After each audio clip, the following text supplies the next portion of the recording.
Hi everyone. आज हम दो सबसे बड़े बैंकों की बात करेंगे जो कि पहले हुआ करते थे पर अब नहीं है, यानी अब एक हो गया, यानी HDFC and HDFC bank merger के बारे में जानेंगे। दो सबसे बड़ी एंटिटी के बारे में जानेंगे, अगर हम सही से बोलना चाहें तो। एचडीएफसी इसका फुल फॉर्म जानते होंगे, नहीं, हाउसिंग डेवलपमेंट फाइनेंस कॉरपोरेशन के नाम से। बात की जाए, $100 बिलियन कंबाइंड मार्केट कैपिटलाइजेशन है जो मर्जर हो चुका है। The merger of HDFC and HDFC bank result in combined market capitalization over 100 billion, positioning the new entity as a leader in the Indian financial landscape. ये है। फिर हम meet HDFC या हाउसिंग लीडर के बारे में जानते हैं। ये बना था 1977 में एचडीएफसी लिमिटेड, जो कि significantly transform Indian housing finance landscape, becoming the market leader in home loan and enabling millions to own their dream home across the country। ये है।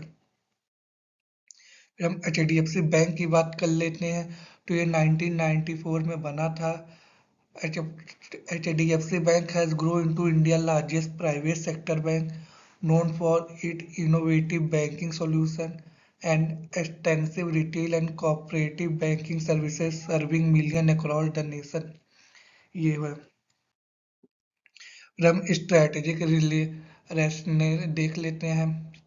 तो की रीजन फॉर द मर्जर हम सबसे पहले देखेंगे। जैसे पहला है कॉम्प्लीमेंट्री स्ट्रेंथ।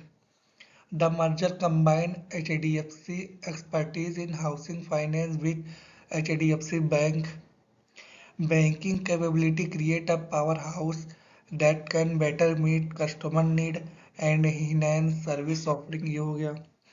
फिर expanded offering, by merging both entities can leverage each other strength, enabling them to provide broader range of product and services, ultimately benefiting a larger customer base। ये हो गया। With capital efficiency, the merger enhanced capital efficiency by streamlining operation and reducing costs, allowing for more effective use of resources and driving sustainable growth in the competitive financial landscape। ये चीज हो गया। फिर हम strengthening competitive advantage की बात करते हैं। सबसे पहले cost saving. The merger is expected to create significant synergies leading to cost saving through streamlined operation, share resources and enhance efficiency across both company। ये हो गया। बात की जाए क्रॉस सेलिंग अपॉर्चुनिटीज की, तो by combining strength the new entity can effectively cross sell product to a larger customer base, increasing both engagement and revenue opportunities across housing finance and banking services। ये हो गया। फिर तीसरा improve risk management. Are diversify portfolio from the merger allow for better risk management, enabling the organization to navigate economic fluctuation more effectively while enhancing financial stability and resilience। ये चीज हो गया। फिर हम the bigger picture of the merger देखते हैं। The merger create significant synergies in cost saving and cross selling opportunities, enhance risk management through diversified portfolio aligning with Indian financial sector growth trend, fostering stability and innovation। ये चीजें हो गई। फिर हम merger announcement and की term की बात कर लेते हैं। तो सबसे पहले मर्जर टाइमलाइन अनाउंसमेंट की बात करते हैं। तो merger was officially announced on 4 April 2022, capturing significant media attention and highlighting the potential benefit to both companies and stakeholder। ये चीज हो गया। फिर अप्रूवल का, तो approval commencement in late 2022 involving necessary assessment from RBI हो गया, सेबी हो गया, other governing body to ensure compliance with the merger legal requirement. फिर आया है शेयर होल्डर की वोटिंग, यानी share holder meeting took place early 2023 where both HDFC and HDFC Bank stakeholder voted overwhelmingly in favor of the merger, paving the way for finalization। ये हो गया। हम final integration की बात करते हैं। The final integration process began in mid 2023, focusing on aligning operation system and culture to create a unified entity poised for future growth and success। ये चीज। फिर हम नेविगेटिंग रेगुलेटरी अप्रूवल बात कर लेते हैं। The merger required approval from several की regulatory, जैसे आरबीआई हो गया, सेबी हो गया, सीसीआई यानी कंपटीशन कमीशन ऑफ इंडिया हो गया, ensuring compliance and addressing challenges throughout the process for successful integration। ये चीज हो गया। फिर हम financial impact of the merger देखते हैं, before and after comparison inside देखेंगे। तो इसमें हम देखते हैं पहला कस्टमर बेनिफिट, इसके अंदर वाइडर प्रोडक्ट रेंज इनको देखने को मिलेगी, यानी customer will experience a broader selection of financial product and services tailor to their need. ये हो गया।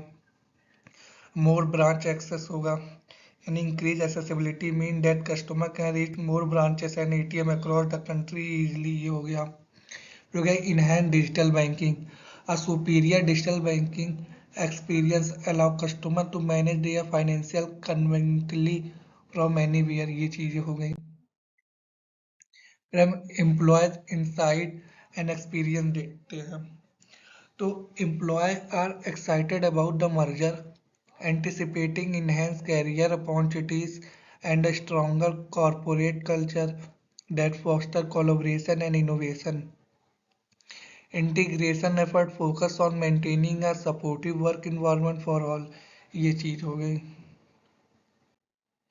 बात की जाए maximizing share holder wealth together, तो the merger is projected to enhance earning per share यानी EPS, significantly benefit shareholder through improved dividend policy and promising long-term growth prospect। ये चीजें हो गई।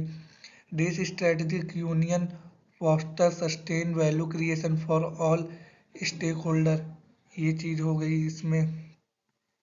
फिर हम देख, अगर आपको कोई भी दिक्कत हो आप बता सकते हैं, मैं कमेंट में आपके लिए स्पेशल बता दूंगा। किसी भी पर्टिकुलर चीज में नहीं समझ आ रहा तो आप बेझिझक बता सकते हैं। फिर हम देखते हैं चैलेंजेस फेस्ड। सबसे पहले इंटीग्रेशन कॉम्प्लेक्सिटी, यानी जब मर्जर कॉम्प्लेक्स इंटीग्रेशन है, और significant challenges requiring meticulous planning and execution to ensure seamless operation, alignment between HDFC and HDFC Bank across various department। ये हो गया चैलेंज। रेगुलेटरी हर्डल भी है। Navigating through regulatory approval, the demand of rigorous addressing to compliance standard, ensuring that all necessary guidance were made to facilitate a smooth transition while minimizing potential delays। ये हो गया। फिर हम cultural integration challenges की बात करते हैं। सबसे पहला आता है cultural differences. The merger present unique cultural challenges। Both organizations bring distinct value, practices and work environment। ये समझ गए होंगे कल्चर डिफरेंसेस किस तरह। फिर है IT system. Merging the IT system is crucial for operational efficiency, ensuring seamless communication between team and enabling integrated service that enhance customer experience across both entities। ये हो गया। फिर हम seamless integration process देखते हैं। The integration process involves merging IT system, ensuring brand alignment, and executing a comprehensive customer communication strategy to facilitate a smooth transition, ultimately enhancing operational efficiency and customer experience। ये चीज हो गया। फिर हम बढ़ते हैं मार्केट रिएक्शन एंड इंसाइट हम देख लेते हैं। तो analyst are express optimum regarding the merger, highlighting potential synergies and enhanced market positioning, while knowledgeable the importance of seamless integration for maximizing shareholder value and customer satisfaction। तो उस समय की बात है कि मार्केट रिएक्शन काफ़ी अच्छा था, काफ़ी पॉजिटिव हुआ। जिसका रिजल्ट आज 2025-26 में भी हम देख सकते हैं। आज HDFC का शेयर कहाँ भागा है, कितना प्रॉफिट बुकिंग हुई है, आज उसका रिजल्ट हम दिख ही रहा है। फिर हम फ्यूचर ग्रोथ अपॉर्चुनिटीज की बात कर लेते हैं। पहले तो अंडर सर्व मार्केट यानी new customer segment nation wide मिलेंगे, प्रोडक्ट इनोवेशन होगा, इनहेंस कस्टमर एक्सपीरियंस, और डिजिटल बैंकिंग भी बढ़ेगा यानी standing platform for seamless online transaction, ये चीज़ें हो गई। फिर हम विजन फॉर द फ्यूचर हम देखते हैं, तो the merger entity aims to become India leading financial super app focusing on sustainable growth and inclusivity while prioritizing a customer first approach in all services and innovation, ये चीज हो गया। फिर हम लास्ट देखते हैं next step of success. As we move forward we will focus on monitoring integration progress, launching new product, and maintaining ongoing engagement with stakeholder to ensure a smooth transition and maximize benefit for all, ये चीज हो गई। और यहाँ तक देखने के धन्यवाद। Together building your financial future. मिलते हैं नेक्स्ट वीडियो, तब तक के लिए अपना ध्यान रखिए। Take care, bye bye.